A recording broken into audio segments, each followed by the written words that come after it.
including audit firm.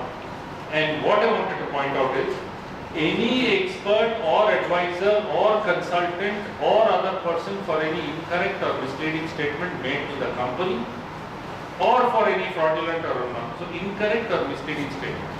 Now if you have given tax advice and tomorrow there is a huge tax demand, there can be a class action suit to say you gave incorrect advice as an expert or advisor or consultant.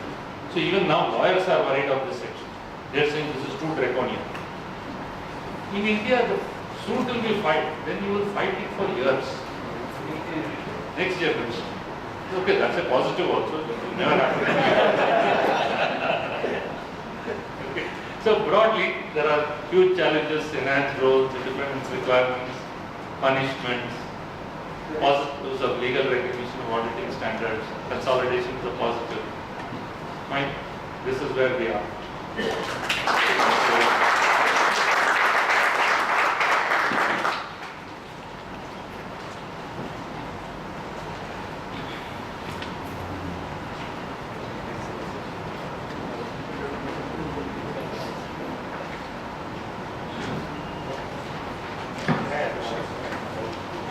Well, we have some time. We'll pick up some few questions.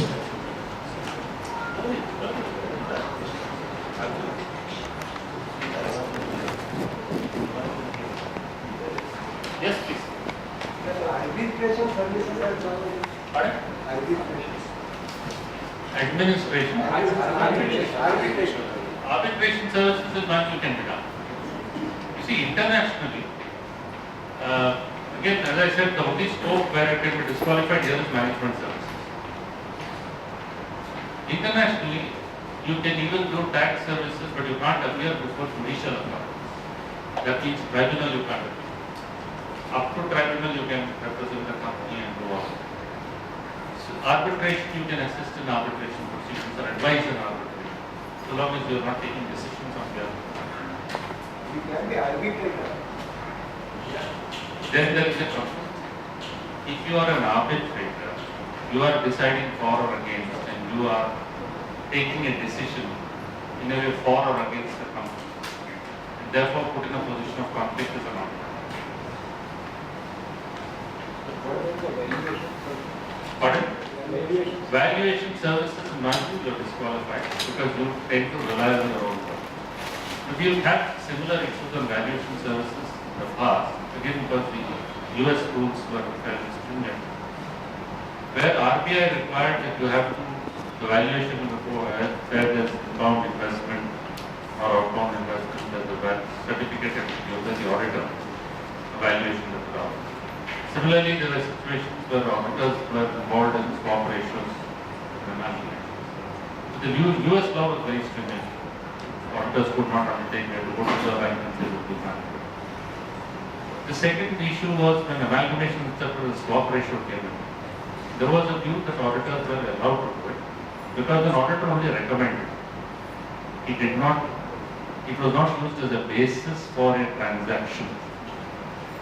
But I would say on the reading of this, because it talks of valuation services in 144, you are not allowed to do valuation services and also the same. Here, the way the word is worded, there is no scope for exemption.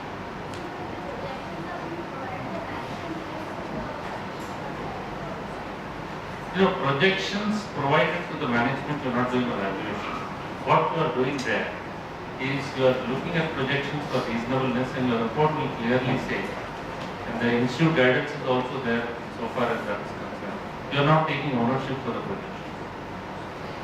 You are doing the arithmetic insofar as the projections are concerned. And in most situations, you also test it for reasonableness.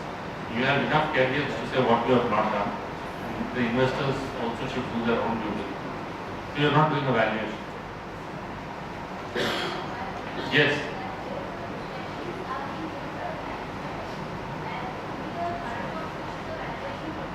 Even then, the way the section 144 is worded, if you do a valuation service, and valuations can be either based on projections by the management, it can be based on historical financial information which are not necessarily projections, It can be based on market-related information like share prices. It can be based on book values per share. The projections come in when you're doing a discounted cash flow method, of which is an earnings, one of the earnings methods when you're doing DCF. But in all the other methods also, you are not allowed to do valuation services. What? Yeah, one by one. I'll take coming sequence and here's your question. So in case of transition period of 3 years, so the transition period, how the reporting is to be made in the financial statement, like in the case of 1956, every year we used to appoint the auditor. So for this period, the transition period, so we need to appoint them every year or continuously. There are two options. In practice, that's what's happening. The way the law is being interpreted and done. Currently, where 10 years are over, in some companies they are appointing for 3 years. Some companies they are appointing 1 year at a time, and the lawyers and MCA, even ROC in Kerala actually in one case, they have confirmed that you can appoint 1 year at a time in the next 3 years. By the end of the 3rd year, you should have complied with the law, insofar as rotation is concerned. But my another question is, for example, if we appoint for 3 years, and after 1 year we want to like resign them, or we want to like don't want to continue it, so we need to take an approval of the central government in that case. No, an auditor can any time resign. Only to remove an auditor, you need an approval of the Senate. In such situation, you are hoping that you have enough influence to ensure that the auditor resigns. But you are right. If you have yourself appointed for 3 years, you are stuck. But we can appoint them for a period of 1 year. You can appoint them for 1 year at a time in the next 3 years. That's a view expressed by the ROC in a meeting in Kerala. It's confirmed by MCA in informal discussions. It's also confirmed by legal opinions which are there. Pardon? It will be considered as 1 year. 1 year. The year is counted. Yes. So all it says is, first auditor under the new act shall be appointed for 5 years. So there was one view that you cannot but appoint for 5 years. You can only, whatever appointment you do now is an appointment as a transition. There is another view which a lot of lawyers will agree, is within the 3 years you have to comply with the law. Therefore, you can do 1 year at a time because you have to find the auditor. You have to change in all subsidiaries. Because an auditor would like himself to be an auditor in most of the subsidiaries. Plus, there could be services which are being rendered. You need to sanitize the auditor whom you want to appoint. So, the choice, so they are allowing now appointment 1 year at a time. That's why I said it's the process of transition, even how voting is to be done in an AGM. Every AGM, the whole process of whether e-voting only is there, no show of hands, whether e-voting plus ballot, all that confusion is still happening even now. And that ministry is waiting and watching, and they're hoping that somebody will draft the standards. Sir, a company is eligible, firm is eligible for 5 years appointment. If the company is passing resolution only for 1 year, then legally is eligible for next 4 years of appointment irrespective of the resolution for 5 years? I didn't understand. Right now, as the person being an auditor before, or Yeah. 5 years he has completed. he has completed. Yeah. And if it is a sole proprietor, he No, has, it's a partnership. if it's a partnership, he has 5 more years. Yeah. Resolution company is passing only for 1 year. Resolution company is passing only for 1 year. Yeah. That would not be. Because the question of the resolution passing for 1 year arises in the transition where somebody has completed a period of 10 years and you want to go. Not for a person who is otherwise eligible. Then the person has to be appointed for 5 years. Legally, the resolution is invalid. Pardon? The resolution is invalid. Could be held invalid. Yes. As I said, even the ministry today is not clear on many things. You've told the ministry, I met the additional secretary, I said, don't go after companies merely because they interpret it otherwise. Unless you come up with guidance. So you'll find disparities in. There are. So I recognize even between big companies there are different practices. There will be. So till the dust settles down. The first year you will see different practices. And there will be guidance, there will be notifications, withdrawal, amendments. So broadly as I said, you want to play it safe, you should appoint. Yes. said that auditor has to report for everything. Suppose in a builder's case, builder is violating the FSI rule and constructing the building and selling the flat, and that flat is treated as a revenue and the auditor assigned that accounts. And now thereafter it comes to know that the flat was illegally sold and illegally built. So will the auditor be eligible for the purpose of class action If you suit? read more than class action, under 143.12 itself, you may have to report as a fraud.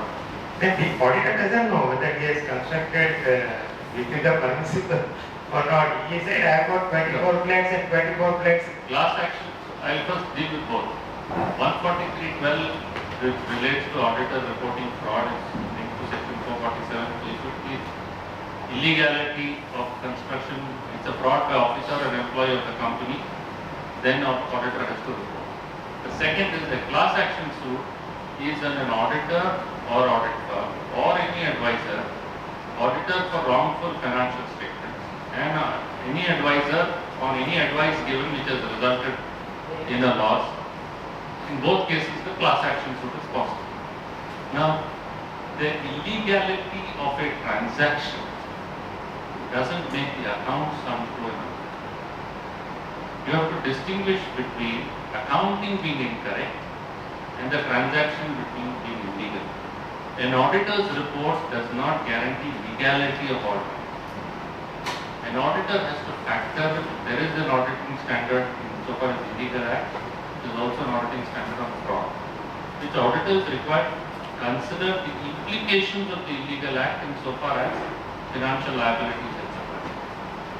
When I am certifying financial statements, I am not saying he is complying with FSI, he is complying with environment, he is complying with pollution, he is complying with labor laws. That is not an attestation of being good. Merely because a transaction is illegal doesn't mean that the recording of that transaction makes the accounts unfluent. All transactions, legal or illegal, have to be accounted for. Yes. This foreign subsidiary of Indian company, whether consolidation is required. Yes.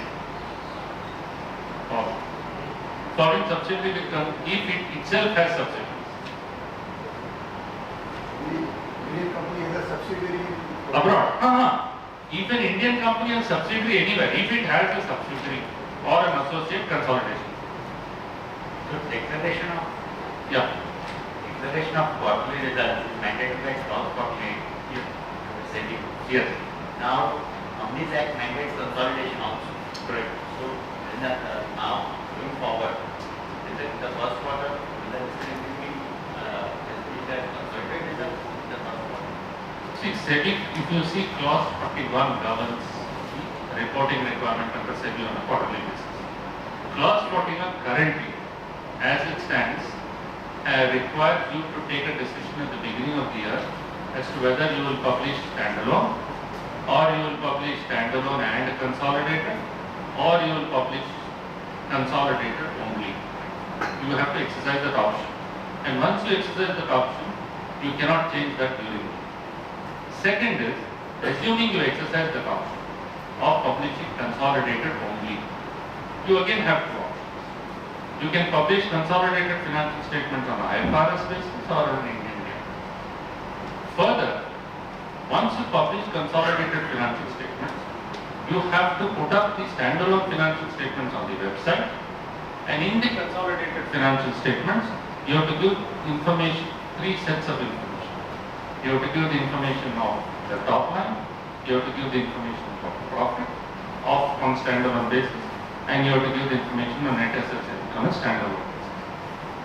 Further, right now SEBI is examining, and in fact over the last year as part of a lot of exercises that SEBI had done, they are examining as to whether consolidation should be extended during the year too. They had come up with draft regulations. In the draft regulation, they specified that if your difference between the last year, if your difference between the consolidated and the standalone was greater than 20%, you must publish consolidated results at least every 6 months. That was the requirement. a lot of representations came from industry saying, no, you're imposing too much on us, we have got too many foreign subsidiaries, if you have to publish consolidated, you have to incur costs, foreign it's so expensive to even get an auditor in to review something, the bill will be very large. They said it is not practicable. So SEBI has, as of now, shelved it. But they are still considering because they have seen many cases where an Indian holding company is only 10%. 90% is in subsidiaries. And all through the year, the investor has information only of 10% because it is published quarterly. The remaining 90% is not visible at all till the year end. That concern is there for SEBI. So as of now, there is no proposed, nothing in terms of requiring consolidated every quarter. 6-month proposal came in because now there is already a requirement to publish balance sheet in summarized form every 6 months. And you can't do consolidated with only P&L. You have, if you have to do, you have better to do P&L, balance sheet, cash flow. And since balance sheet requirement is half yearly, they tried to introduce half yearly consolidation. But currently no requirement. But since the Companies Act mandates consolidation. And so Companies Act mandates annually consolidation. Right. Earlier SEBI required consolidated financial accounts to be published annually and gave you the option if you wanted to do product. And annually it is part of the annual report which goes to shareholders. Those shareholders don't approve the consolidated results because there is no requirement under the Companies Act. Yes, anybody? Somewhere there? Very last question. Hello. New concept of depreciation Yes. is applicable from March 15, no? Yeah, for this year, 14-15. Not from March 14. Not for March. Secondly, LLP you can appoint as auditor. LLP Yes. has got the approval from the ICA for this. Oh yes. In fact, LLP, once you can convert your firm to an LLP, then automatically the appointment is in the transferred in the name of LLP. No new procedure is required. The ICA approved it. Oh yes. And last thing, is there any provision in the new Companies Act about the fees to auditor? No provision, thankfully. Thank you. Because there was a proposal before the Yashwant Sinha committee that the fee should be fixed by the government. I was there appearing before the Yashwant Sinha committee when another fellow chartered accountant, eminent person, he was passionately arguing, making a case to the Yashwant Sinha committee, saying auditor should be appointed by government and fees should be fixed by the government. To which I said, I told Yashwant Sinha committee that look, I at least came by taxi to this meeting, but if this proposal is implemented, I may have to come by bicycle maybe. But the way government fixes the fees and the government appoints, then you cannot afford it. I'm just reconfirming my understanding Yes. that only I understand that the signing partner as well as other partner cannot do the prescribed services. No, the firm auditor cannot, means if the firm is appointed as an auditor, the auditor or any entity connected with the auditor, its associate, if the auditor has part of a network, any firm in the network cannot render the service. Through the holding subsidiary associate of your auditee. So one more question, like for consolidation of subsidiary, we go line by line, whereas for associate and joint venture, probably we take the Only associate. only the associate, we take the proportionate. Whereas here the Companies Act they defined subsidiary includes associate. Only for the purpose of that provision of that section. Meaning, if you have even only as an associate, you will have to prepare consolidated financial statement. But the principle of consolidation remains same. Yes, correct. Okay. That's it. One more last. Stood up. Yes, you, no, but that's it. Thank you. Thank you, sir.